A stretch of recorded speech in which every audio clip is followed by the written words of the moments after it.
అందరికీ నమస్కారాలు.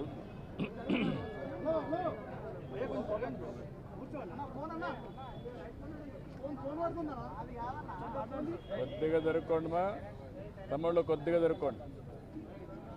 అందరికీ నమస్కారాలు. ఈరోజు కోట శ్రీనివాసరావు గారు చనిపోవడం చాలా బాధాకరం. మొన్నటి వరకు చాలా ఉత్సాహంగా చలనచిత్ర పరిశ్రమకు ఎనలేని సేవలు అందించిన వ్యక్తి. 40 సంవత్సరాలు నటనంటే ఏ విధంగా ఉండాలనో నటించి చూపించిన వ్యక్తి కోట శ్రీనివాసరావు గారు. వారితో నాకు దగ్గర సన్నిహిత సంబంధాలు ఉన్నాయి. సమైక్య ఆంధ్రప్రదేశ్లో ముఖ్యమంత్రిగా ఉన్నప్పుడు కానీ, తర్వాత ముఖ్యమంత్రిగా ఉన్నప్పుడు కానీ, అదే సమయంలో ఆయన ఎమ్మెల్యేగా 1999లో నేను ముఖ్యమంత్రిగా ఉన్నప్పుడు బీజేపీ అలయన్స్తో ఆయన ఎమ్మెల్యే చేశాం. ఎమ్మెల్యేగా ప్రజాసేవలో కూడా బాగా రాణించాడు. సినిమా రంగంలోనే కాకుండా ప్రజాసేవలో కూడా బాగా కృషి చేసిన వ్యక్తి కోట శ్రీనివాసరావు గారు. ఈరోజు మనందరం కూడా ఆయన డైలాగులు చూస్తే ఒకే సీన్లో ఏడిపించగలుగుతాడు, భయపెట్టగలుగుతాడు. అలాంటి అరుదైన సంఘటనలో అరుదైన నటనతో ఒక విలక్షణ నటుగా ప్రఖ్యాతి పొందిన వ్యక్తి.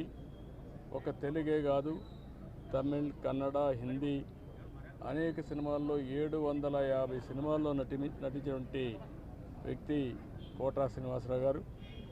ఆయనకు పద్మశ్రీ అవార్డు రావడం, ఇవన్నీ కూడా 7 నంది అవార్డు కూడా వచ్చాయి. ఈ విధంగా అనేక అవార్డులు కూడా వచ్చాయంటే ఆయన చేసిన కృషి, ఆయన యొక్క ప్రతిభే కారణం. అలాంటి ఒక మంచి నటుడిని తెలుగు రాష్ట్రాలు కోల్పోవడం చాలా బాధాకరం. చలనచిత్ర పరిశ్రమ కోల్పోవడం చాలా బాధాకరం. అలాంటి వ్యక్తి పట్ల నా మరణం పట్ల నా ప్రగాఢ సానుభూతి తెలియజేసుకుంటూ, వారి కుటుంబ సభ్యులకి నా ప్రగాఢ సానుభూతి తెలియజేస్తూ, వారి ఆత్మకు శాంతి కలగాలని భగవంతుని మనస్ఫూర్తిగా ప్రార్థిస్తున్నాను.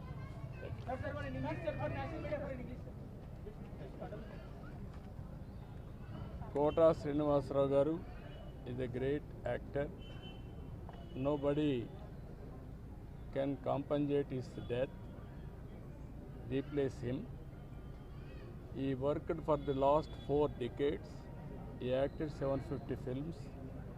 He acted not only in Telugu, Kannada, Tamil and also Hindi.